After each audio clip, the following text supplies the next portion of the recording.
Hello, my name is Shantanu Pandey. I am legal internet lecturer in the company. Today we are going to talk about Prevention and Corruption Act and its evolution. As a result, the Prevention and Corruption Act was established to consolidate all the existing law and combat corruption in government agencies and prosecute the punish public workers who engage in the corruption acts.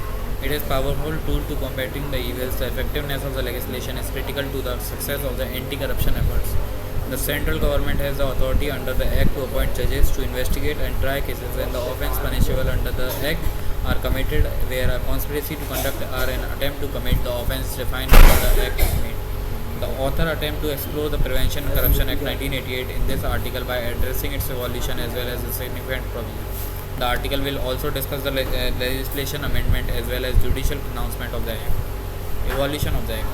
Initially, the Indian Penal Code of 1860 dealt with the bribery and corruption in the situation involving public servant inside the Indian justice system. However, it was seen through 1945 then the existing law was insufficient to handle the agencies.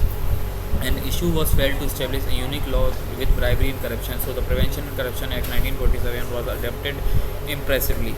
In 1947, Act was later amended twice, first by the Criminal Law Amendment Act 1952 and then by the Anti-Corruption Law Amendment Act 1962, both of which based on the recommendation of Sanatan Committee.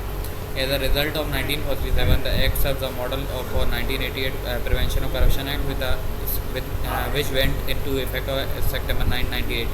It aimed to making the corruption legislation more effective by broadening their conclusion and strengthening the requirement to make the general resolution more realistic and eliminated corruption in the government offices and public sector organization in India.